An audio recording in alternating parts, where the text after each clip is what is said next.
to 2025 வந்து pure paper structure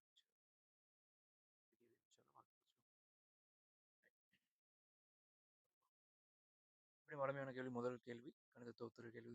கணித தொகுத்துறை நிறைய வகைகள் வரும், உங்களுக்கு தெரியும். அதில் சிக்மா வர்றது பொதுவாக கூடுதலாக வர்றது சிக்மா தான். இப்போ இதுவும் சிக்மாவோட தொடர்பட்ட மாதிரி ஒரு கேள்வி ஒன்று தான். எல்ஹெச்எஸ் சமன் அப்படின்ற எல்ஹெச்எஸ் ஒரு கோவை தரப்பட்டிருக்குது, ஆர்ஹெச்எஸ் இன்னொரு கோவை தரப்பட்டிருக்குது. எண்ணானது எல்லா நேர்நிறை எண்ணிற்கும் இந்த கோவை உண்மையாக வரும்ன்றத கணித தொகுத்துறை கோட்பாட்டை பயன்படுத்தி நிரூபணம் சொல்றாங்க. ரைட். அப்போ கணித தொகுத்துறை கோட்பாட்டு லாஜிக் என்னன்னு பார்த்தீங்கன்னா, முதல்ல அடிப்படை நிபந்தனை. இங்க தரப்பட்ட எண்ணுக்கான பெருமானங்கள் பாருங்க, எண்ணானது நேர்நிறை எண்கள்னு சொல்லப்பட்டிருக்கு. எண்ணுன்றது நேர்நிறை எண். அப்ப எண்ணுன்றது நேர்நிறை எண்களாக இருந்தால் நேர்நிறை எண்கள் ஆரம்பிக்கிறது 1, 2, 3 இந்த மாதிரி போயிட்டு எண் வரைக்கும் முடிவில் வரைக்கும் சொல்லலாம். அப்படி போய்கொண்டிருக்கு. நேர் முடிவில் வரைக்கும் போய்கொண்டிருக்கு. இதுவே இப்படி சொல்லியிருந்தார், எண் பெரிது ரெண்டினை கருதுக இந்த மாதிரி எதுவும் சொல்லியிருந்தார். எண் பெரிது ரெண்டு இருக்குன்னு மாதிரி சொல்லியிருந்தார். உங்களோட அடிப்படை நிபந்தனை எண் சமன் 3ல ஆரம்பிச்சிருக்கு. இப்ப சொல்லப்பட்ட நிபந்தனைக்கு அமைவாக அடிப்படை நிபந்தனைக்கு உண்மைன்னு காட்ட போறோம். அப்ப இங்க சொல்லப்பட்ட நிபந்தனை எண்ணானது நேர்நிறை எண்கள். அப்ப எண் சமன் 1க்கு முதல்ல உண்மைன்னு காட்ட போறோம். அப்ப எண் சமன் பிக்கு உண்மைன்னு கருத போறோம். இது உண்மையா பொய்யான்னு தெரியா. அப்ப எண் சமன் பிக்கு உண்மைன்னு கருத போறோம்.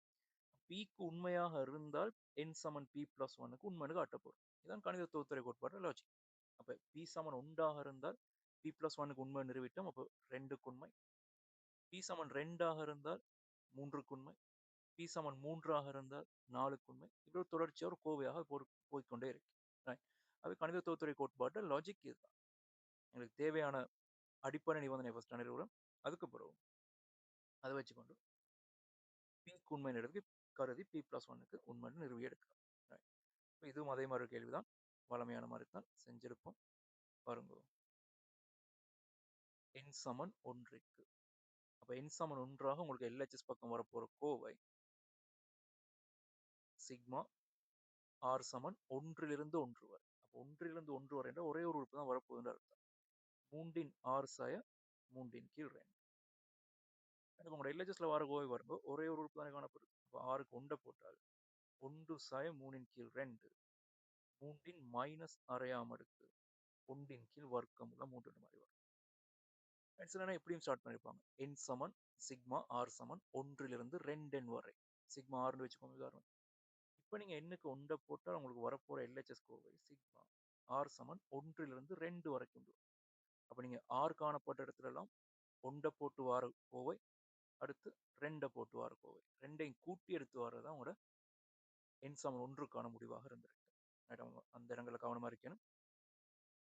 எண் சமன் 1க்கு உண்மைன்னு காட்டு நேரம் உங்களோட மொத்த கோவை என்னவாக வருது கவனிச்சு வைத்துக் கொள்ளணும். இதுல ஆர் சமன் 1லிருந்து 1 வரைக்கும்ன்றதுனால நேரடியாக ஒரே ஒரு உறுப்பு தான் காணப்படுது எனக்கு எடுத்துக்கொள்ளலாம். அப்ப எல்ஹெச்எஸ்ல வந்த கோவை 1ன் கீழ் வர்க்கமூலம் 3. இதே மாதிரி ஆர்ஹெச்எஸ்க்கு போனால் பாருங்க, 1ன் கீழ் 2 வர்க்கமூலம் 3 தர 3ன் ஓராம் அடுக்கு சாய 1. 1ன் கீழ் 2 வர்க்கமூலம் 3, 3 சாய 1 2, 1ன் கீழ் வர்க்கமூலம் 3. இதுக்கான வளமையான வசனங்கள் கட்டாயம் எழுத வேண்டிய வசனங்கள். ஆகவே எண் சமன் 1க்கு முடிவு உண்மை. வசனங்கள் நீங்க கட்டாயம் எழுதணும். எண் சமன் 1க்கு முடிவு உண்மை. இதுக்கு அடுத்து ஒரு எடுகோடு எடுக்க போறோம். எண் சமன் பிக்கு உண்மை என கருதுக. அப்ப எண் சமன் பி ஆக பிக்கு உண்மை என கருதுக. எண் சமன் பிக்கு உண்மை என கருதுக. அப்ப எண் சமன் பிக்கு உண்மையாக இருந்தால் சரியோ பிழையோ உண்மையாக இருந்தால் ஆர் சமன் 1லிருந்து பி வரை 3ன் ஆர் மைனஸ் 3ன் கீழ் 2 சமன் 1ன் கீழ் 2 வர்க்கமூலம் 3, 3ன் பி மைனஸ் 1. இது உண்மையாகவும் இருக்கலாம், பொய்யாகவும் இருக்கலாம். அப்ப பிக்கு உண்மை பி பிளஸ் 1க்கு உண்மைன்னு காட்டிட்டால் நான் ஏற்கனவே சொன்ன மாதிரி பி சமன் 1ஆ இருந்தால் 2க்கு உண்மை, 2ஆ இருந்தால் 3க்கு உண்மை. ஒரு கோர்வையாக கடைசியா சொல்லி முடிக்கலாம். எல்லா நேர்நிறை எண்ணிற்கும் முடிவு உண்மை. இதுதான் கணித தொகுத்துறை கோட்பாடு. அப்ப எண் சமன் பிக்கு உண்மை என கருதிட்டோம். இதை பயன்படுத்தி நான் எண் சமன் பி பிளஸ் 1க்கு உண்மைன்னு காட்டணுமாக இருந்தால் உங்களோட எல்ஹெச்எஸ் பக்கம் ஆர் சமன் ஒன்றிலிருந்து பி வரைக்குமான கோவை காணப்படுது. உதாரணத்திற்கு விரிவு எழுதி காட்டு. சிக்மா ஆர் சமன் ஒன்றிலிருந்து பி வரைக்குமான 3 ஆறாம் அடுக்கு சாய 3/2 விரிவு எப்படி வரப்போகுது? ஆர் காணப்பட்ட இடத்துல ஒன்றிலிருந்து பி வரைக்குமான எண்களை பிரதியிட்டு எல்லாம் கூட்டி எடுக்கிறதாக இருக்கும். அப்போ ஒன்றை போட்டால் 3 ஓராம் அடுக்கு சாய 3/2 சக 3 2ஆம் அடுக்கு சாய 3/2 சக 3 3ஆம் அடுக்கு சாய 3/2 சக 3 4ஆம் அடுக்கு சாய 3/2 இப்படியே போய் கடைசியாக 3 பி சாய 3/2 முடிவடை. இதுதான் இவருடைய விரி. என் சமன் ஆர் சமன் ஒன்றிலிருந்து பி வரைக்குமான கூட்டுத்தொகைக்கான விரிவு. அப்போ பி பிளஸ் ஒன்னுக்கு உண்மைன்னு காட்டணுமாக இருந்தால் உங்களோட எல்ஹெச்எஸ்ல ஆர் சமன் ஒன்றிலிருந்து பி பிளஸ் ஒன் வரைக்கும் 3 ஆர் மைனஸ் 3/2ஆம் அடுக்கின் விரிவு அதே மாதிரி தான் வரும். 1 சாய 3/2 2 சாய 3/2 இப்படியே வந்து 3 பி சாய 3/2 இப்போ பி பிளஸ் ஒன் வரைக்குமான கூட்டுத்தொகை நேரம் ஆர் காணப்பட்ட இடத்துல நான் பி பிளஸ் ஒன்னை போட்டால் இப்படி வந்துருக்கு. அப்போ இவருடைய விரிவு இங்கே உள்ளவர் எனக்கு பி பிளஸ் ஒன்னுக்கு உண்மையில் காட்டணுமாக இருந்தால் ஆரம்பத்துல பீக்கான கோவையோட எக்ஸ்ட்ராவா காணப்பட்ட இவர் சேர்க்கப்படணும். அப்ப நான் இருபுறமும் இந்த கோவையை கொண்டு வரது அவங்களோட எல்ஹெச்எஸ் செட் பண்ணி எடுக்கிறதுக்காக இருபுறமும் 3 பி பிளஸ் ஒன் மைனஸ் 3/2 சுருக்கி எடுக்க பி மைனஸ் 1/2 வரும். இவரை கூட்ட ரெண்டு பக்கம் இவரை கூட்டினால் உங்களோட எல்ஹெச்எஸ் பக்கம் நான் ஏற்கனவே சொன்ன மாதிரி சிக்மா ஆர் சமன் ஒன்றிலிருந்து பி பிளஸ் ஒன் வரை 3 ஆர் மைனஸ் 3/2ஆம் அடுக்கு வரும். இப்போ சிக்மா இங்கால பக்கம் கூட்டின அதே உறுப்பை நான் அங்கால பக்கம் கூட்ட போறேன். 1/2 வர்க்கமூலம் 3 பிஆம் அடுக்கு சய உண்டு சக 3 பி மைனஸ் ஆகும். உங்களுக்கு வர வேண்டிய விடையும் நீங்க நல்லா மனசில் வச்சு பிக்கு உண்மையாக இருந்தால் பி பிளஸ் ஒன்னுக்கு உண்மைன்னு காட்டுற நேரம் இந்த கோவையில பி காணப்படுறதுல பி பிளஸ் ஒன் வரும். அதாவது உங்களுக்கு வர வேண்டிய கோவை 1/2 வர்க்கமூலம் 3 பி பிளஸ் ஒன்னாம் அடுக்கு சய உண்டு மாதிரி தான் ஒரு கடைசி விடை வரும். அப்ப இதுக்கேற்ற மாதிரி தான் உங்களோட சுருக்கல்களை நீங்க செஞ்சுட்டு போகும். இதுக்கேற்ற மாதிரி தான் உங்களோட சுருக்கல்கள் போய்கொண்டிருக்கேன். இப்போ 1/2 வர்க்கமூலம் எனக்கு வர வேண்டிய விடை இருக்குது. 3 பி பிளஸ் ஒன்னை பத்தி பிறகு யோசிப்போம். அப்போ 1/2 வர்க்கமூலம் 3ன்றவர் எனக்கு விடையில வேணுன்றதுக்காக பெருக்கப்பட்டு வரணுன்றதுக்காக நான் இவங்க 2 பேர்லையும் ஃபர்ஸ்ட் வரும் 1/2 வர்க்கமூலம் 3 பொது எடுக்கிறேன். பொது எடுத்தாலும் போமாசி எடுத்தால் ரெண்டாவது கேள்வி. இப்போ மட்டு வரைபடம் உங்களுக்கு தெரியும். சமன்பாடு எழுதி கொண்டு செய்ய போக வேணும். நேரடியாக வரையப்படாங்க. சமன்பாடு டைம் இருக்காது. ஒரு ஸ்ட்ரக்சருக்கு நீங்கள் கொடுக்க வேண்டிய நேரம் 4.5 நிமிஷம். இப்போ அதுக்கு நீங்கள் எக்ஸ்ட்ரா பெருமானம் ஏயோட பெருசாக இருந்தால் என்ன நடக்கும், எக்ஸ்ட்ரா பெருமானம் ஏக்கு சமனாக இருந்தால் என்ன நடக்கும், சின்னதாக இருந்தால் என்ன நடக்கும். தனித்தனியாக சமன்பாடு எழுதுறதை விட நேரடியாக கிராஃபை வரையல் மாதிரி யோசி. எப்பயும் நேரடியாக வரைகிறதுக்கு தான் வரையக்கூடிய மாதிரி தான் உங்களுக்கு கிராஃப் தந்திருப்பாங்க. பெரும்பாலும் ஸ்ட்ரக்சரில் வரனால சில கணக்கு நேரடியாக வரைய இயலாமல் இருக்கு. உதாரணத்துக்கு y சமன் இப்படி சொல்லுவோமே எக்ஸ் பிளஸ் 2x மைனஸ் 1 மட்டு. இப்போ இந்த மாதிரி சமன்பாடு இருக்கு. மட்டுக்கு வெளியவும் ஒரு எக்ஸ்ட்ரா கோய் வருமா இருந்தால் கட்டாயம் நீங்க சமன்பாடு எழுதி பார்த்து தான் செய்யணும். எக்ஸ்ட்ரா பெருமானம் ஹாஃபை விட பெருசாக இருந்தால் நடக்கும், ஹாஃபுக்கு சமனாக இருந்தால் என்ன நடக்கும், ஹாஃபை விட சின்னதாக இருந்தால் என்ன நடக்கும். இது மூன்றுக்கும் நீங்க தனித்தனியாக சமன்பாடு எழுதி பார்த்து தான் செய்ய வரும். மட்டுக்கு வெளியவும் எக்ஸ் இருக்குமாக இருந்தால் எக்ஸ் எக்ஸ்ன்றவர் மட்டுக்குள்ள மாத்திரம் காணப்பட்டால் எக்ஸா இருக்கலாம், 2x இருக்கலாம், அல்லது மைனஸ் எக்ஸா இருக்கலாம், எப்படியும் சரி மட்டுக்கு மட்டும் எக்ஸ் வருமாக இருந்தால் உங்களுக்கு நேரடியாக கிராஃபை வரைஞ்சு கொள்ளலாம், எந்த பிரச்சனையும் இல்லாமல். இப்போ எக்ஸ் மைனஸ் ஏ மட்டுக்கான கிராஃப் உங்களுக்கு தெரியும். ஏயில் திரும்பலடையும் எக்ஸ் அச்சில் திரும்பலடையும் மட்டுள்ளுக்குள்ள பூஜ்ஜியமாக்குற எக்ஸின் பெருமானத்துல திரும்பலடையும். இப்போ எக்ஸ் சமன் ஏன்றது வர திரும்பல் புள்ளியாக வரும். அது மாதிரி y சமன் கே எக்ஸ் மைனஸ் ஏ மட்டுன்னு வந்திருந்தால் உங்களுக்கு தெரியும் இவரை 0 ஆக்கினால் ஏயின் கீழ் கே வரும். அப்போ ஏயின் கீழ் கேல திரும்பல் அடைஞ்சு எக்ஸ் அச்சில் திரும்பல் அடைஞ்சு ஒரு வி ஷேப்ல வரும். மட்டுக்கு வெளியே எந்த நம்பரும் இல்லாத சந்தர்ப்பத்தில் மட்டுக்கு வெளியே ஒரு பிளஸ் பின்ற மாதிரி நம்பர் வந்திருந்தால் இந்த கிராஃப் அப்படி இந்த வி ஷேப் அப்படியே பி அலகு மேலே போயிட்டு வரும். அப்போ ஆரம்பத்தில் y சமன் 0ல திரும்ப அடைஞ்சார், இப்போ y சமன் பியில் திரும்ப அடைவார். இந்த மாதிரி மைனஸ் பி ஆக இருந்தால் முழு கிராஃபும் பி அலகு கீழே போயிருக்கு, மைனஸ் பியில் வந்து திரும்ப அடைஞ்சிருக்கு. அப்போ சமன்பாடுல நேரடி எழுத தெரியணும். எக்ஸ் அச்சின் நேர்த்திசையோட கூர்ங்கோணமாக இருந்தால் நேர்படுத்துறோம்.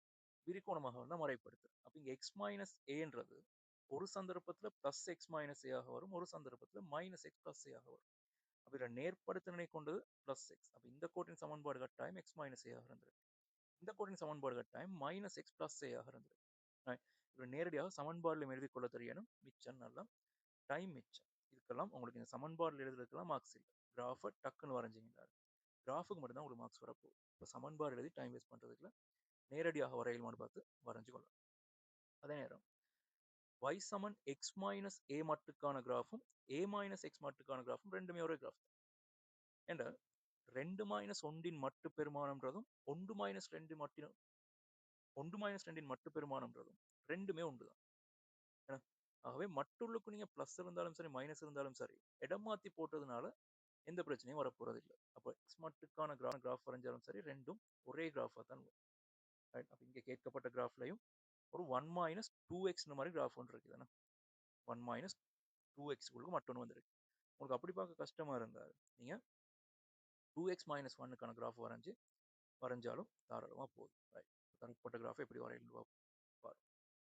ஃபர்ஸ்ட் y சமன் 2x ஆய உண்டு. இதுக்கான கிராஃப் தான் வரைய போறோம். வரைவோம். சரியாக கிராஃப் எல்லாம் வரைஞ்சுக்கோங்க. பெரிய அளவு டைம் எடுக்கிறது.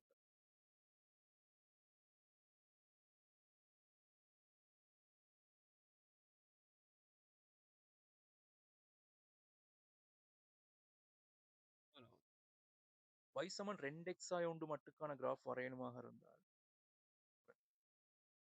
2 தடவை 2x மைனஸ் 1 முன்னுக்குள்ள 2 பத்தி பிறகு யோசிப்போம்.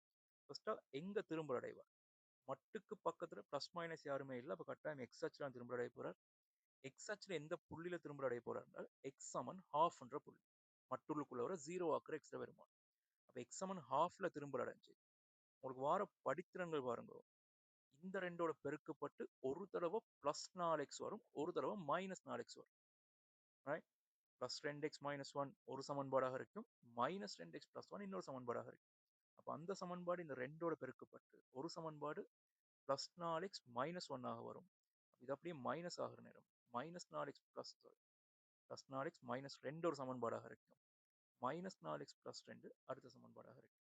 எக்ஸ் சமன் 0ல திரும்ப அடைஞ்சு பி ஷேப்ல வரப்போறார். வரைவோம். எக்ஸ் சமன் ஹாஃப்ல திரும்ப அடைஞ்சு 4 படித்திறனுடைய கோடு. அப்போ சரிவு கொஞ்சம் கூடுதலாக வரும். படித்திறன் 4 உடைய கோடு. சமன்பாடுலையும் டக்குன்னு எழுதி கொள்ளும்.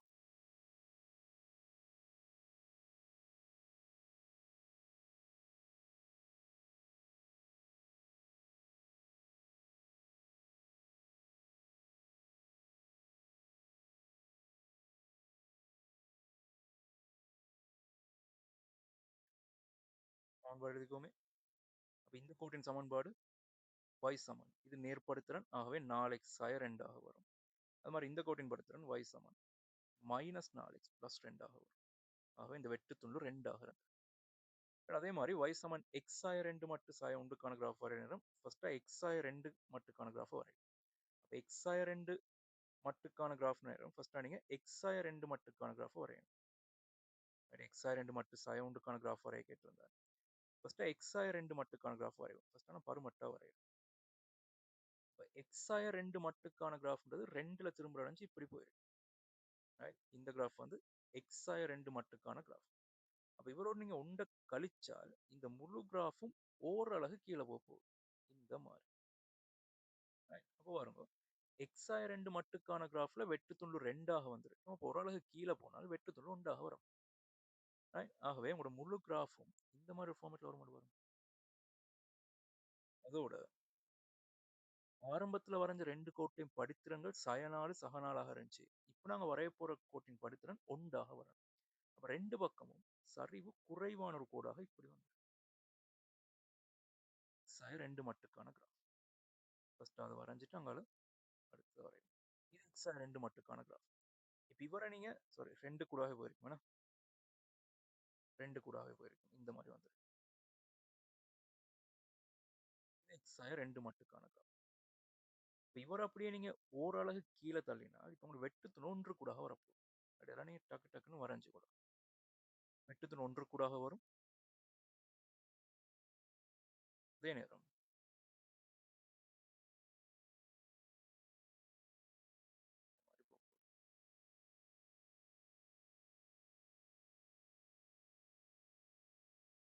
ஒரு பிரச்சனை ஒன்று வரும்.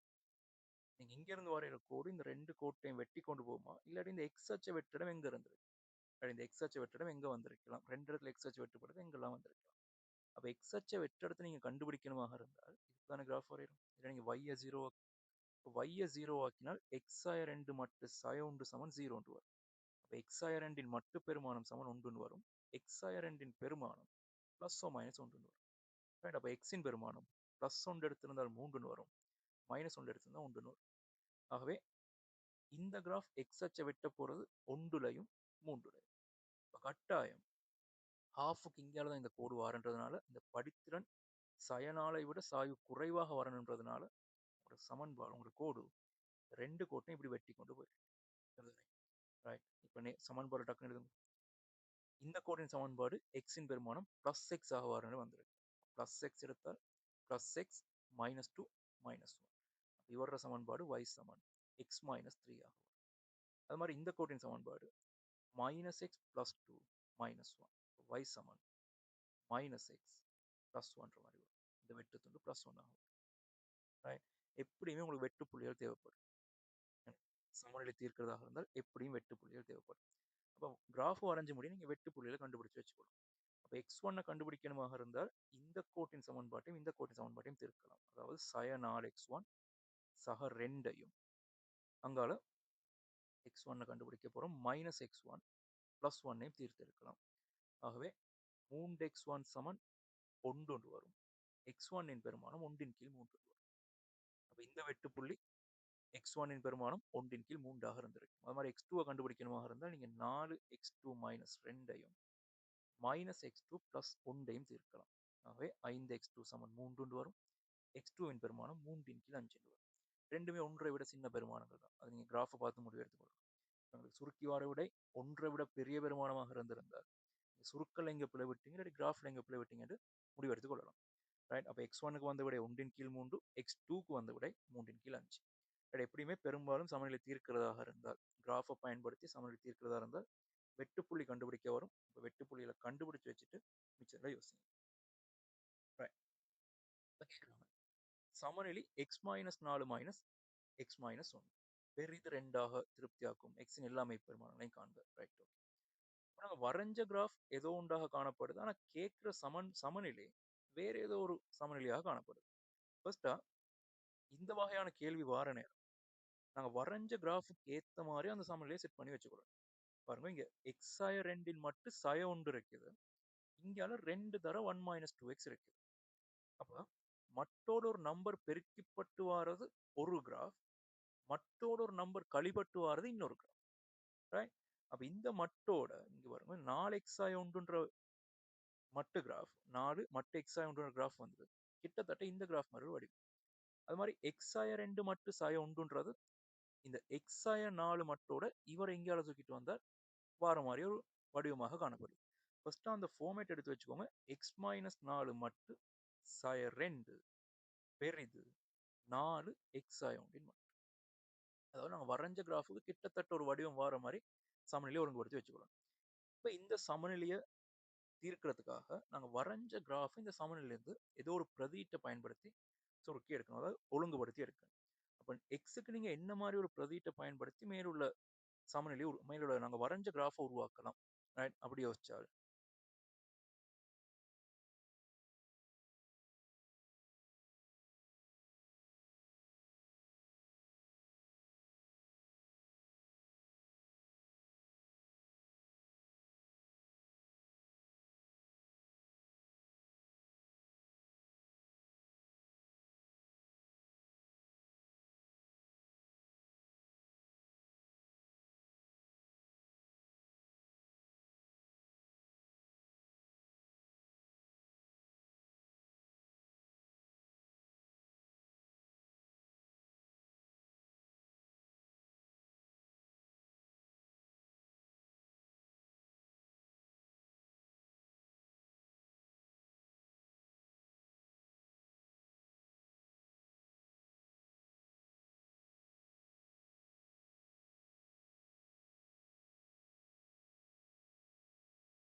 ஆகன வரைபடம்.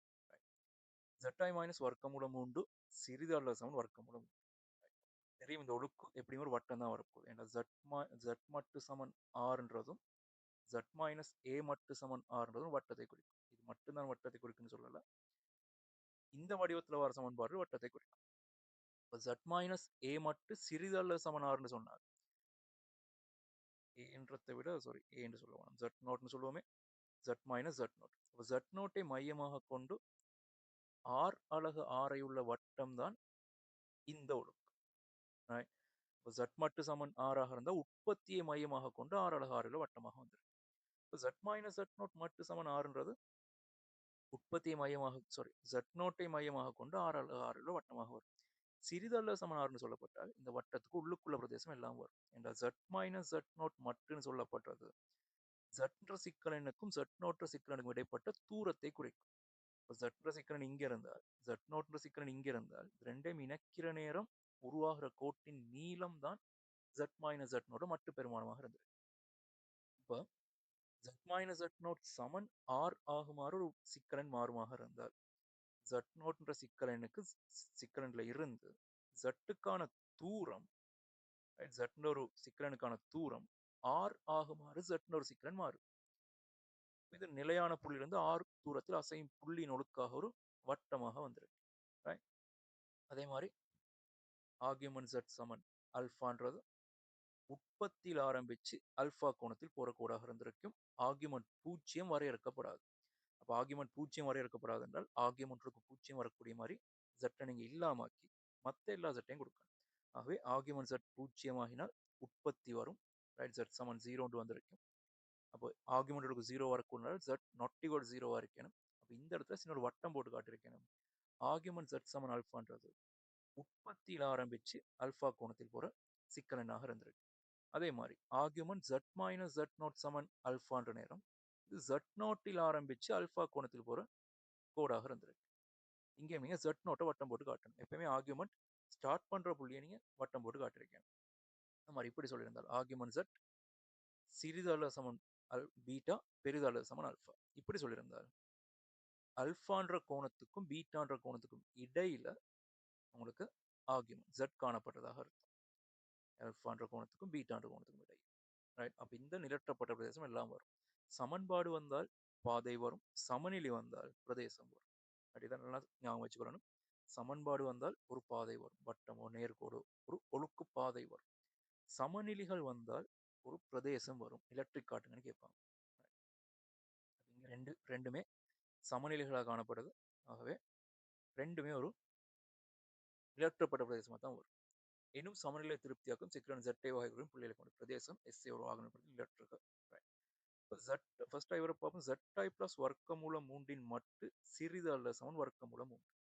எனக்கு தெரியும் Z மைனஸ் Z நோட் மட்டு சிறிது அல்லது சமன் ஆறுன்ற மாதிரி வந்தால் Z நோட்டை மையமாக கொண்டு R அலகு ஆரை உள்ள வட்டத்துக்கு உள்ளுக்குள்ள பிரதேசம் சொல்லி நாங்கள் வரைகிற எல்லா ஒழுக்குகளும் Z தான் ஆரம்பிக்கும். ஒரு நாளும் IZலயோ அல்லது Z பார்லயோ ஆரம்பிக்கும். அப்ப இந்த IZ Z பார்லாம் வருமா இருந்தால் இவரெல்லாம் இல்லாமக்கிற வழிகளை தான் நீங்க யோசிக்கணும். ரைட். அப்ப இங்க ஒரு IZ வந்திருக்கு. IZ பிளஸ் வர்க்கமூலம் 3 சிறிது அல்லது சமன் 3. அப்ப இந்த இடத்துல கட்டாயம் Z தான் வரணுமாக இருந்தால் நீங்க ஐய இல்லாமக்கிற வழிகளை யோசிக்கணும். இவங்க ரெண்டு பேரும் நான் ஐய பொது எடுத்தால் மட்டு உள்ளுக்கே நான் ஐய பொது எடுத்தால் Z மைனஸ் I ரூட் 3 மாதிரி வரும். சிறிது அல்லது சமன் வர்க்கமூலம். ரைட். ஐய பொது எடுக்கிற நேரம் இதுல ஐய பொது எடுத்தால் Z வரும். இதுல ஐய பொது எடுத்தால் மைனஸ் I ரூட் 3 வரும். அப்போ இவங்க ரெண்டு பேரும் பேருக்கு எனக்கு மைனஸ் I வர்க்கம் வரும். அதாவது பிளஸ் 1 வரும். பிளஸ் ரூட் 3 விட வரும். I வர்க்கம் சமன் மைனஸ் 1 தானே. இப்போ Z1 தவிர Z2 முழுவதின் மட்டு பெருமானன்றதை நீங்க தனித்தனி மட்டுகளாக இப்படி பிரிச்சு எழுதலாம். தியரியில பார்த்துருக்கோம். அப்ப இவர் ஒரு சிக்கலன் இவர் இன்னொரு சிக்கலன் ரெண்டும் பெருக்கப்பட்டு முழுமையான மட்டாக வந்திருக்குது. அப்ப இவரை நீங்க தனித்தனியாக எழுதினால் I மட்டு சய Z மைனஸ் I ரூட் 3 மட்டு சிறிது அல்லது சமன் 3ன்ற மாதிரி உங்களுக்கு வரும். இப்போ I மட்டுன்றது ஒன்றுதானே. I மட்டுன்றது கற்பனை அச்சின் மீது ஓரலகு தூரத்தில் காணப்பட்ட ஒரு புள்ளி. ஆகவே உட்பத்திலிருந்து அவருக்கான தூரம் தான் I மட்டு. அது ஒரு அலகாக வரப்போகுது. அப்ப I மட்டுன்றது ஒன்று. ஆகவே இவருக்கு நான் ஒன்றுன்னு போட்டால் உங்களுக்கு வர சிக்கலன் பாருங்க. Z மைனஸ் ரூட் 3 I மட்டு சிறிது அல்லது சமன் வர்க்கமூலம். இப்ப இவருக்கான ஒழுக்கு எனக்கு வரைஞ்சு கொள்ளணும். ரைட்? அதே மாதிரி z பார் வருமாக இருந்தா சொல்லுங்க z பார் மைனஸ் i√3 மட்டு இப்படி வந்திருக்கு. இப்ப இவருக்கு நீங்க எப்படி எழுதலாம்? z bar minus plus i√3 முழுவதின் பார்னு போட்டு இப்படி போடலாம் இல்லையா? i√3 சொல்லப்படுறது 0 பிளஸ் i√3. அப்ப இவர்ட பார்ன்றது இவர்ட முழுவதின் பார். பார் எடுத்தா மெய்க்கூறு மாறாது, கற்பனை கூறு மட்டும்தான் மாறி வரும். என்ன? அப்ப i√3 பார்னு சொல்லப்பட்டது மைனஸ் i√3 ஆக வரும். அப்ப இந்த மைனஸ் i√3க்கு பதிலாக எனக்கு i√3 பார்னு போட்டிருக்கலாம். இப்ப ரெண்டு சிக்கலெண்கள் கூட்டப்பட்டு தனித்தனி பார் எடுக்கிற நேரம் ஒரே பாராக எனக்கு இப்படி எழுதலாம். அதே நேரம் z பார்ன மட்டு பெருமானம்ன்றதும் z மட்டு பெருமானம்ன்றதும் ரெண்டுமே ஒன்றுதான். ஆகவே இதை நீங்க தனியா எழுதி கொள்ளலாம். z பிளஸ் i√3 மட்டுன்ற மாதிரி. இதுக்கு இப்படி தேவைக்கு ஏற்ற மாதிரி நீங்க z முன்னுக்கு கொண்டு வரதான் ஒரு நோக்கம். z மட்டும் வச்சுக்கொண்டு மத்த எல்லாரும் இல்லாமக்கிற மாதிரி என்ன செய்யலாம் அதான் யோசிக்கணும். அப்ப இங்க i பிரச்சனையா இருந்துச்சு, i இல்லாமக்கிறதுக்காக நான் பொது எடுத்து செஞ்சிருக்கேன். இவருக்கான ஒழுக்கம் உங்களுக்கு வரையலாம். அப்ப இவருக்கான ஒழுக்கம் வரைஞ்சால்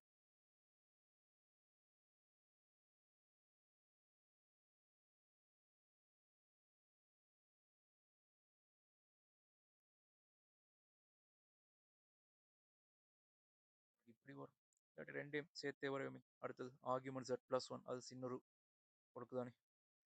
ஆர்குமெண்ட் z பிளஸ் 1 சிறிதல்ல சமன் π/3 சொல்லப்பட்டிருந்தால் இவரை நீங்க இப்படி யோசிக்கலாம். ஆர்குமெண்ட் z மைனஸ் மைனஸ் 1 சிறிதல்ல சமன் π/3. இப்போ -1ல ஆரம்பிச்சு π/3 கோணத்தில் போடுற கோடாக வரப்போகுது. இது √3i மையமாக கொண்ட √3 அலகு உள்ள ஆரைக்கு √3 ஆரை உள்ள வட்டத்துக்கு உள்ள பிரதேசமாக வரப்போகுது. இவருக்கு நீங்க ஒழுக்கு வரையணும் பாருங்க. முதலாவது ஒழுக்கு இப்படி வரும், ஒரு வட்டமாக வரும். இந்த இடத்துல சமன் இருந்தால் அதுக்கு நீங்க முழுக்கோடு போட்டிருக்கணும், அதாவது பரிதி ஃபுல் லைனாக போட்டிருக்கணும்.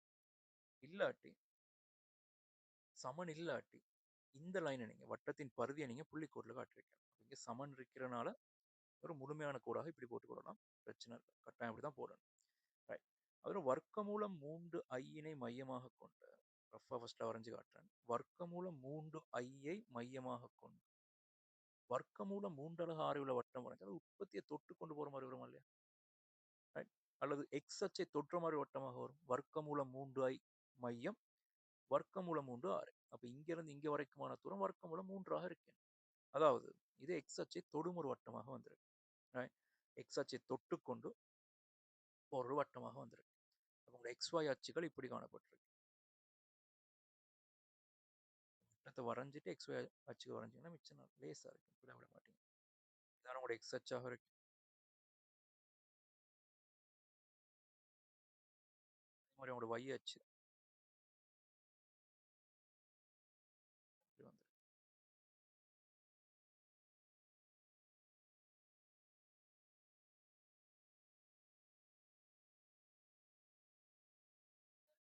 ஒரு மையம் வர்க்கமூலம் 3 6 வர்க்கமூலம் 3. முதலாவது சமநிலை திருப்தியாக்கப்பட்ட மாதிரி இந்த வட்டத்துக்கு உள்ளுக்குள்ள பிரதேசம் எல்லாமே வரும். ரெண்டாவது சமநிலை திருப்தியாக்கப்பட்ட மாதிரி -1ல் ஆரம்பிச்சு π/3 போற கோடாக இருக்கு. இப்போ -1ல் ஆரம்பிச்சு π/3 போற கோடு என்றால் ஒரு -1 கோடு பாருங்க இங்க அளவு பக்கம் வந்திருக்கு. இங்க இருந்து இங்க வரைக்குமான தூரம் வர்க்கமூலம் 3. இங்க இருந்து நேரா ஒரு கோடு வரைஞ்சிங்கிறால் வட்டத்தின் ஆரை வர்க்கமூலம் 3 தானே.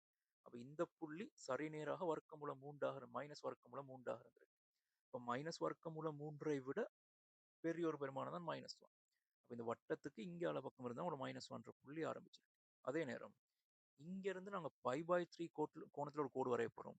அந்த π/3 கோணத்துல வரையப்பட்ட கோடு வர்க்கமூலம் 3i கீழால y அச்சை வெட்டுமா அல்லது வர்க்கமூலம் 3i கூடாக போகுமா அல்லது மேலாக போகுமா, அதே நீங்க பார்த்துதான் வரையணும். இப்ப இங்க இருந்து நீங்க வர்க்கமூலம் 3i ஒரு கோடால இணைச்சு விட்டால், இந்த மாதிரி இணைச்சு விட்டால் எல்லாம் செக் பண்ணி பார்த்து தான் வரையணும். இப்படி இணைச்சா பாருங்க, இந்த கோணத்தை நான் தீட்டான்னு எடுத்தால் இந்த கோணத்தை நான் தீட்டான்னு எடுத்தால் உங்களோட tan தீட்டாட பெருமானம் வர்க்கமூலம் 3ன்னு வரும். வர்க்கமூலம் 3 கீழ் 1ன்ற மாதிரி. அப்ப தீட்டாட பெருமானம் π/3 ஆக வரும். இப்போ -1 இருந்து நான் π/3ல வரைகிற கோடு கட்டாயம் வர்க்கமூலம் 3 என்ற புள்ளிக்கூடாக போயிருக்கேன். இதெல்லாம் நீங்க பார்த்து தான் வரையணும் கட்டாயம். சரி, அதுக்கேற்ற மாதிரி கோடுகளை வரைஞ்சா வரும். -1ல் ஆரம்பிச்சு வர்க்கமூலம் 3 சாரி π/3 கோணத்தில் போற கோடு இப்படி போயிருக்கு. இந்த மாதிரி போயிருக்கு. அதே நேரம் நான் சொன்ன ஆரம்பிக்கிற புள்ளியை கட்டாயம் வட்டம் போட்டு காட்டணும். அந்த புள்ளி இல்லைன்றதை நீங்க குறிச்சு காட்டணும்.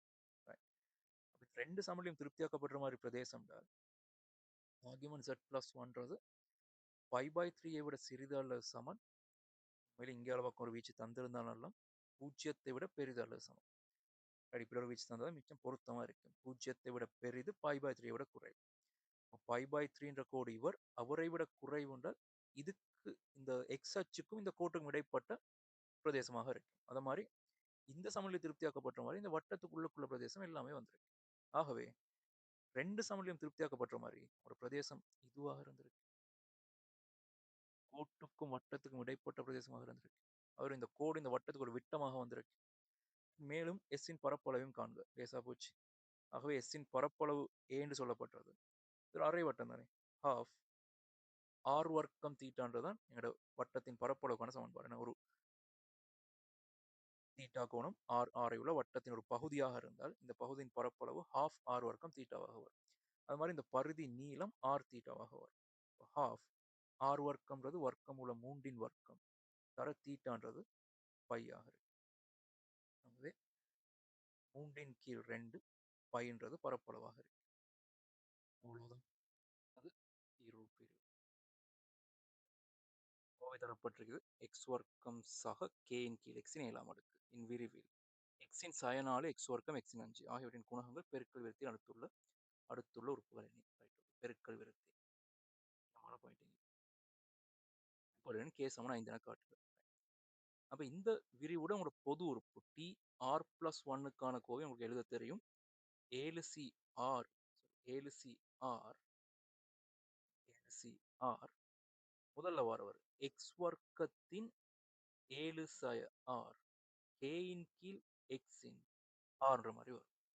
சரிதானே. பொது உறுப்புக்கான சமன்பாடு பெரும்பாலான கணக்குல பொது உறுப்பு வச்சுதான் உங்களால செய்ய வேண்டிய தேவை வரும். அப்போ ஃபர்ஸ்டா பொது உறுப்பை எழுதி வச்சுக்கோங்க. எழுதி வச்சுட்டு புறவு யோசிங்க என்ன செய்ய வேண்டும். இப்போ குணகங்களை பத்தி அங்க வைக்கலாம். குணகங்கிறது எக்ஸுக்கு முன்னுக்கு வர நம்பர்ஸ். எக்ஸ் வர்க்கத்தின் குணகம்னா எக்ஸ் வர்க்கத்துக்கு முன்னுக்கு வர நம்பர். அப்ப இந்த செட்ல நீங்க ஃபர்ஸ்டா செய்ய வேண்டிய வேலை என்னென்றால் பொது உறுப்புக்கான சமன்பாடு எழுதிட்டு நம்பர்ஸ் எல்லாம் உண்டாக்கணும், எக்ஸ் எல்லாம் உண்டாக்கணும்.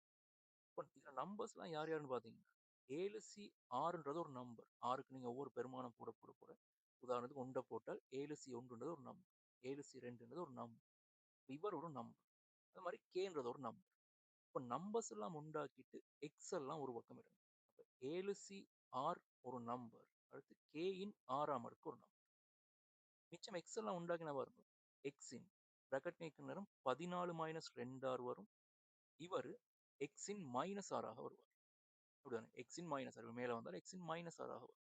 அப்ப எக்ஸின் -6 இவரோட பெருக்கப்பட்ட நேரம் கூட்டுப்பட்டு இந்த மாதிரி செக்டர் வந்து நிற்கும்.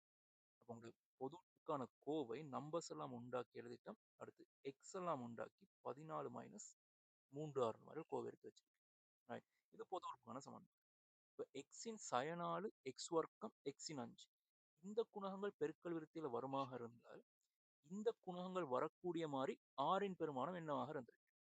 அப்ப இந்த குணகங்களை கண்டுபிடிக்கணுமாக இருந்தால் உங்களுக்கு ஆறோட பெருமானம் தேவைப்படும். இந்த முன்னுக்குள்ள நம்பர் தான் குணகம். அப்ப இந்த நம்பர்ஸ் நீங்க கண்டுபிடிக்க உங்களுக்கு ஆறோட பெருமானம் தேவைப்படும்.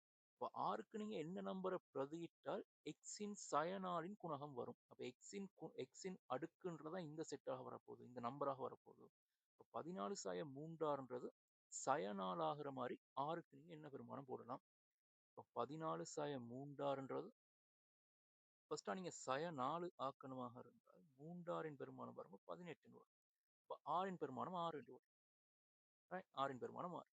அப்ப ஆறுக்கு நீங்க 6ன்ற பெருமானத்தை பிரதியிட்ட நேரம் உங்களுக்கு 7வது உறுப்பு. இந்த விரிவுல மொத்தமாக 8 உறுப்புகள் காணப்பட்டிருக்கும். எத்தனையாம் அடுக்கு எடுக்கிறோமோ அதை விட ஒரு உறுப்பு ஒரு நம்பர் கூடுதலா தான் உறுப்புகளோட எண்ணிக்கை வரும். இப்போ 7ஆம் அடுக்கு எடுத்தா 8 உறுப்புகள் வந்துருக்கு. ஆறுக்கு நீங்க 6ன்ற நம்பர் போட்ட நேரம் 7வது உறுப்பு உங்களுக்கு வரப்போகுது 7c6 a/6 அடுக்கு x/sin 4ஆம் அடுக்குன்னு வந்துருக்கு. அப்போ ஒரு r = 6 ஆகணும். அல்லது x/sin 4ன் குணகம் சொல்லப்பட்டது இது. அதே மாதிரி 14 - 3r = 2 ஆகணும். x வர்க்கத்தின் குணகத்தை கண்டுபிடிக்க போறோம். இவர் சமன் 2 ஆகினார். 3r சமன் 12 வரும். r பெருமானம் 4. ஆகவே r சமன் 4 ஆகினால் t 5 சமன் எடுக்கலாம். c 4 a இன் 4ஆம் அடுக்கு x வர்க்கம்ன்ற மாதிரி வரும். அத மாதிரி அடுத்த உறுப்பு 14 3r சமன் 5 ஆகணும். இப்போ 3rன் பெருமானம் 9 ஆகணும். rன் பெருமானம் 3 ஆகணும். ஆகவே t 4 சமன் 7c 4 என 7c 3 k கணம் x இன் 5ஆம் அடுக்கு. ரைட். ஆகவே x இன் சயனாலின் குணகம் இவர், x இன் வர்க்கத்தின் குணகம் இவர், x 5ஆம் அடுக்கின் குணகம் இவர். அப்ப இவங்க 3 பேரும் பெருக்கல் விருத்தியில வருவாங்களா இருந்தா கவனமா பாருங்க. இவங்க 3 பேரும் பெருக்கல் விருத்தியில் வருவாங்களா இருந்தால் உங்களுக்கு பெருக்கல் விருத்திக்கான தொடர்பு தெரிஞ்சிருக்கணும். 3 இலக்கங்கள் ABC என்பன பெருக்கல் விருத்தி அமையமாக இருந்தால் ஏயும் சியும் பெருக்கி வாரது b வர்க்கத்துக்கு சமனாக இருக்கு. இது இப்படித்தான் படிச்சிருப்போம். b இன் கீழே சமன் c இன் கீழே என்ற மாதிரி. சாரி, c இன் கீழ் b என்ற மாதிரி. அப்ப இவர் குறுக்கு பெருக்கினால் AC சமன் b வர்க்கம் வரும். அது மாதிரி இவங்க 2 பேரும் கூட்டல் விருத்தியில் அமைவாங்களா இருந்தார் ஏஎம் சிஎம் கூட்டி வாரது 2 bக்கு சமனாக இருந்தது.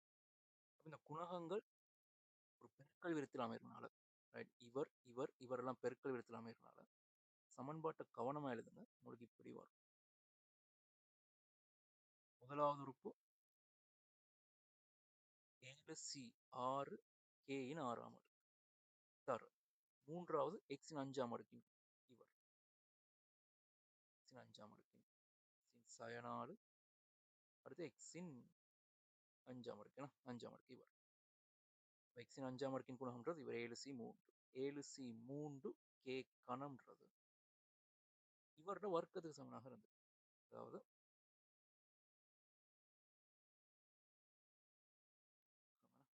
ஏழு சி 4 k இன் 4ஆம் அடுக்கின் வர்க்கம், k இன் 4ஆம் அடுக்கின் வர்க்கம் விளங்குற மாதிரி இப்படி எழுதி போடுறேன். இவரோட குணகத்துக்கு நான் a என்று பேர் வைக்கிறேன். இவரோட குணகம் b, இவரோட குணகம் c என்று வைக்கிறேன். ஆகவே x இன் சயனாலின் குணகம் இவர் a, x வர்க்கத்தின் குணகம் இது b, இரண்டாம் அடுக்கின் குணகம் c. ஏயும் சியும் பெருக்கப்பட்டு வாரது, இவங்க 2 பேரும் பெருக்கி வாரது b வர்க்கத்துக்கு சமனாக இருந்தது. 7c 6ன் பெருமானம் 7ன்றது எனக்கு தெரியும். 7c 3ன்றதும் nc 6ன்றதும் nc n-6ன்றதும் ஒரே பெருமானம். 10c 6ன்றதும் 10c 4ன்றதும் ஒரே பெருமானம். 7c 5ன்றதும் 7c 2ன்றதும் ஒரே பெருமானம். nc 6ம் nc n-6ம் சமனான பெருமானம். 7c 3ம் 7c 4ம் ஒரே பெருமானம். ஆகவே இங்க 7c 4 நான் வெட்டி விட்டால் அங்கால பக்கம் வரும் 7c 4 மிச்சம். இங்க k இன் மொத்த அடுக்குகள் k இன் 9ஆம் அடுக்கு வரும். இங்க 7c 4 ஒன்று மிச்சம். முழுவதின் வர்க்கத்துக்கு ஒரு 7c 4 கேன்சல். k இன் 4ஆம் அடுக்கின் வர்க்கம்ன்றது k இன் 8ஆம் அடுக்காக வரும். எனவே சுருக்கினா வரும்போது உங்களுக்கு வர ஆன்சர் எல்லாம் வெட்டி விட்டுலாம். இங்க பக்கம் ஒரு k மிச்சம். 7 k வச்சுக்கோம். 7c 4ன்றது 7 6 5 3 2 6 cancel. அது மாதிரி 7க்கு 7 கேன்சல். a சமன் 5 மாதிரி விட வரும். காட்டுன்னா சொல்லிருந்துச்சுன்னா a சமன் 5 என காட்டுக. சின்ன கேள்வி தான். பொது உறுப்புக்கான சமன்பாடு சரியா எழுதி கொண்டீர்கள் ஈருறுப்பு பிரிவு பெரிய கஷ்டமான கேள்வியாக வராது. அதோடு சில நேரங்கள்ல நான் மற்ற வீடியோஸ்ல சொல்லியிருப்பேன். இப்படி கேள்வி வரும். x ஆக 2ன் கீழ் x முழுவதின் சொல்ல ஒரு 7ஆம் அடுக்கு அங்கால 1 + x இப்படி பெருக்கப்பட்டு வார கோவையில x வர்க்கத்தின் குணகம் என்னன்னு கேட்போம். இவங்க 2 பேரும் பெருக்கி வார விரிவுல x வர்க்கத்தின் குணகம் என்னன்னு கேட்டிருந்தால் நீங்க யோசிக்கணும். இங்க உள்ளவரையும் இங்கால உள்ளவரையும் பெருக்கி நான் x வர்க்கம் எடுக்கணும்னா யாரையும் பெருக்கலாம். இந்த எக்ஸோட இங்கால வார எக்ஸை பெருக்கலாம். அது மாதிரி இந்த நம்பரோட இங்கால வார நம்பரை பெருக்கலாம். அதில் ஒரு மாறிலியே பெருக்கலாம். சாரி, எக்ஸ் வர்க்கம் தான் தேவை. அப்ப இந்த எக்ஸோட இங்கால வர எக்ஸை பெருக்கலாம். இவரோட இங்கால வர எக்ஸ் வர்க்கத்தை பெருக்கலாம். வேற யாரையும் பெருக்கி எனக்கு எக்ஸ் வர்க்கம் எடுக்கல. அந்த 2 பேரை மட்டும் இவர விரிவில் வரக்கூடிய எக்ஸையும் எக்ஸ் வர்க்கத்தை மட்டும் கருதினாங்க மொத்த எக்ஸ் வர்க்கத்தின் குணத்தை கண்டுபிடிச்சு கொள்ளலாம். ஏன்னால் பழைய வீடியோஸ் செஞ்சு காட்டியிருப்பேன் உங்களுக்கு எப்படி செய்யணும்ன்றது. ஈர்வு பிரிவு கஷ்டமா வரதே இல்லை. இந்த கேள்விக்கான ஆன்சர் இப்படி வந்திருக்கு. லிமிட்ஸ். லிமிட்ஸ் கேள்வி செய்யக்கூட எப்பயும் பார்க்கணும். இந்த லிமிட் டென்ஸ் டு யார், அதோட அவன் சொல்லி இருக்கிறாங்க இந்த தேற்றத்தை பயன்படுத்தி செய்யுங்கன்ற மாதிரி. இந்த தேற்றம் எனக்கு தெரியும் தானே. அப்ப இந்த தேற்றம் பயன்படுத்தி மிச்சம் கவனமா இருக்கணும். நிறைய விஷயம் நோட் பண்ணணும். இங்க வார நம்பர் இங்க வரணும். அது மாதிரி இங்க வார நம்பர் இங்க வரணும். கீழே y மைனஸ் n பயன்படுத்தி அதோட பழமை எங்களுக்கு வாரத்துக்கு இதுதானே x tends to 0 sin x இன் கீழ் x இதுல பெருமானம் உண்டு. அதே மாதிரி அடுத்த தேற்றம் x tends to a sin x minus a இன் கீழ் x minus x பெருமானம். அப்ப எப்ப நீங்க லிமிட் கேள்வி ஸ்டார்ட் பண்ற நேரம் லிமிட் யாரை அணுகுறாரு ஃபர்ஸ்டா பார்க்கணும். x tends to 0 ஆக இருந்தால் sin x இன் கீழ் x ஃபார்மேட் தான் நாங்க செட் பண்ண போறோம். அதாவது x minus a இன் கீழ் x என்ற ஃபார்மேட் தான் செட் பண்ண போறோம். இதைத்தான் நீங்க ஃபர்ஸ்டா நோட் பண்ணுங்க. அதோட இந்த தேற்றம் பயன்படுத்தலாம் அடுக்குகள் தொடர்பட்டு வார நேரம் x ஆக ஒன்றின் எண்ணாம இருக்கு சாய உண்டு இந்த மாதிரி அடுக்குகள் தொடர்பட்டு வார நேரம் தான் இந்த தேற்றத்தை யோசிக்கலாம். அப்ப லிமிட்டை வச்சா நீங்க யோசிக்கணும். தரப்பட்ட கேள்வியை வச்சு யோசிக்கணும். எக்ஸ்டென்ஸ் டு 0 இருந்தால் தீவனத்தன்மை சம்பந்தப்பட்டால் இந்த மாதிரி ஃபார்மேட். எக்ஸ்டென்ஸ் டு a ஆக இருந்தால் இந்த ஃபார்மேட். அடுக்குகள் தொடர்பட்ட இந்த ஃபார்மேட். அப்ப இந்த ஃபார்மேட்ஸை வந்து தரையில வச்சுக்கோங்க. கணக்கு செய்ய ஆரம்பிக்கும். வர வேண்டிய ஃபார்மேட் என்னன்றது ஆரம்பத்திலே முடிவு எடுத்துக் கொள்ளலாம். ஆனா இங்க சொல்லியே இருக்கிறாங்க இந்த தேற்றத்தை பயன்படுத்தி இந்த முடிவினை பயன்படுத்தி தரப்பு சிரிப்பு நேரம் கவனமா பார்த்து இந்த தியரியை நான் பயன்படுத்துறதாக இருந்தால் ஒரு அடுக்கு சம்பந்தப்பட்டது ஒரு இவங்க ரெண்டு பேர்லயும் நான் ஒரு எக்ஸ்ட்ரா போடுவேன். ஃபர்ஸ்ட் உள்ள ரெண்டு பேர் கேட்கலாம் ஏன் இந்த ரெண்டு பேர்ல பொது எடுத்தா என்ன பிள்ளைன்னு நான் இவங்க ரெண்டு பேர்ல ஏன் நான் எக்ஸ பொது எடுக்க போகல என்றால் பாருங்க இங்க ஒரு எக்ஸ் கணம் இருக்கு. எனக்கு கொட்டெக்ஸ் சமன் கொசெக்ஸ் இன் கீழ் சைன் எக்ஸ்ன்றது தெரியும். கீழே 1 மைனஸ் கொஸ் 2x ரெண்டு சைன் வரும். அப்ப இது ரெண்டையும் நான் சுருக்கி எடுத்தா எனக்கு ஒரு சைன் கணம் எக்ஸ் வரும். கீழே ஒரு சைன் கணம் எக்ஸ் மேல ஒரு எக்ஸ் கணம் இருக்குது. அப்ப இவரை எனக்கு இந்த ஃபார்மேட்ல சுருக்கி எடுக்கக்கூடிய மாதிரி இருக்கலாம் சில நேரம். அப்ப இது இந்த ஃபார்மேட் எக்ஸ் கணம் ஒன்று எனக்கு தேவைன்றதுனால இவரை நீங்க கொஸ்டின் சைன் போட்டு இவரை நீங்க ரெண்டு சைன் வர்க்கம் போட்ட நேரம் ஒரு சைன் கணம் உருவாகி வரும். அப்ப எனக்கு ஒரு எக்ஸ் கணம் வேணும்ன்றதுனா நான் இவரை குழப்பாம இவங்க ரெண்டு பேர்லையும் எக்ஸ பொது எடுத்து பார்க்க போறேன். ஃபர்ஸ்டா நான் இவங்க ரெண்டு பேர்லையும் எக்ஸ பொது எடுத்தால் லிமிட் எக்ஸ் டென்ஸ் டு 0 இது ரெண்டுலையும் எக்ஸ பொது எடுக்கிற நேரம் ஒரு எக்ஸாக உண்டின் கேயாம இருக்கு சய உண்டு வரும். சய அங்கால் உள்ளது அப்படியே இருக்கிறது. இப்போதைக்கு கொட்டெக்ஸ் மட்டும்தான் கொஸ் எக்ஸின் கீழ் சைன் எக்ஸ் ஆகவும் கீழே 1 மைனஸ் கொஸ் 2x நாங்கள் ரெண்டு சைன் ஒர்க் எக்ஸாகவும் போட்டோம். இப்போ இந்த தியரியை பயன்படுத்துறதாக இருந்தால் பாருங்க இந்த y இங்க இருக்கணும் இந்த a இங்க இருக்கு. y இன் எண்ணாம இருக்கு சய a இன் எண்ணாம இருக்கு. எக்ஸ் அகவுண்டின் கே ஆம இருக்கும் உங்களோட எக்ஸ் அகவுண்ட் தான் இப்போ y மாறி இருக்கிறார். லிமிட்டை பத்தி நான் பொருள் சொல்றேன். அது மாதிரி எக்ஸ் அகவுண்டின் கே ஆம இருக்கு சய ஒன்றின் கே ஆம y மாறி எக்ஸ் அகவுண்ட் a மாறி ஒன்று. அப்ப இவரை நீங்க ஒன்றின் கே ஆம இருக்குன்னு போட்டு இப்போ மிஸ் ஆகிறது யாருன்னு பாத்தீங்கன்னா கீழே உள்ள y மைனஸ். கீழே ஒரு எக்ஸ் y மைனஸே வேணுமாக இருந்தால் பாருங்க ஒரு y மாறி எக்ஸ் அகவுண்ட் இருக்கு a மாறி ஒன்று. இந்த இடத்துல உங்களுக்கு ஒரு X plus one minus one வேணும் தானே. அந்த X plus one minus one சொல்லப்பட்டது எக்ஸ். இப்போ கீழே ஒரு எக்ஸ் கொண்டு வரதுக்காக நான் என்ன செய்யறேன் ஏற்கனவே இங்க ஒரு எக்ஸ் இருக்கு. இப்போ மேலையும் கீழே எக்ஸ் வர்க்கத்தால இருக்கு. அப்ப நான் மேலையும் கீழையும் எக்ஸ் வர்க்கத்தால விரிச்சால் பாருங்க எக்ஸாக ஒன்றின் கேயாமடு சய ஒன்றின் கேயாமடுக்கின் கீழ் ஒரு எக்ஸ் மிச்சம். இதே எக்ஸ் வர்க்கத்தால விரிச்சால் ஒரு எக்ஸ் மிச்சம் கொஸ் எக்ஸின் கீழ் சைன் எக்ஸ் மிச்சம் முழுவதின் கீழ் ரெண்டு சைன் வர்க்கம் எக்ஸின் கீழ் எக்ஸ் வர்க்கம். இப்பயும் எனக்கு தேவையான ஃபார்மேட் வரும். லிமிட் எக்ஸ் டென்ஸ் டு 0 இந்த ஃபர்ஸ்ட் செட்டை நான் இவருக்கு ஏற்ப சுருக்கி எடுக்கிறதுக்காக ஒழுங்குபடுத்தி எடுக்கிறதுக்காக எக்ஸ் பிளஸ் ஒன்னின் கேயாமடு சய ஒன்றின் கேயாமடு கீழ் இந்த எக்ஸோட நான் ஒன்றை கூட்டி ஒன்றை கல். இப்ப இந்த ஃபார்மேட் வந்துருச்சு. ஆனா என்ன பிரச்சனை பார்த்தீங்கன்னா y டென்ஸ் டு a ஆக இருக்கு. அதாவது இங்க வர நம்பர் இங்க இருக்கு.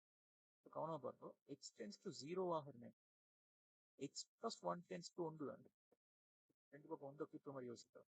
எக்ஸ் டென்ஸ் டு 0 ஆகுனா ரெண்டு பக்கம் ஒன்றை கூட்டும் X plus one tends to one ஆக இருக்கு.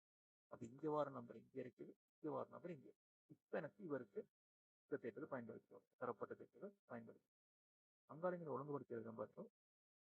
எக்ஸின் கீழ் சைன் எக்ஸ் தர கொசெக்ஸ் முழுவதின் ரெண்டு சைன் வர்க்கம் எக்ஸின் கீழ் எக்ஸ் வர்க்கம். இப்போ தனித்தனியாக நான் தேவையான மாதிரி லிமிட் எழுதி கொண்ட பார்த்தோம். X tends to X plus one tends to one. முதலாவது எக்ஸ் பிளஸ் ஒன்றின் கேஆம் அடுக்கு சய ஒன்றின் கேஆம் அடுக்கு கீழ் எக்ஸாக ஒன்று மைனஸ் ஒன்று மாதிரி வரும். அங்கால minus limit X tends to zero. X பெருமானம் பூஜ்ஜியத்தை எக்ஸ் பிளஸ் ஒன் பெருமானம் ஒரே லிமிட். கொசெக்ஸ் தர எக்ஸின் கீழ் சைன் முழுவதின் கீழ் லிமிட் டென்ஸ் டு ஜீரோ ஆக ரெண்டு சைன் எக்ஸின் எக்ஸ் முழுவதின் வரும். இவர் எல்லாத்தையுமே பெருமானங்கள் தெரியும். இதெல்லாம் சுருக்கி வர பெருமானம் தான் 1012.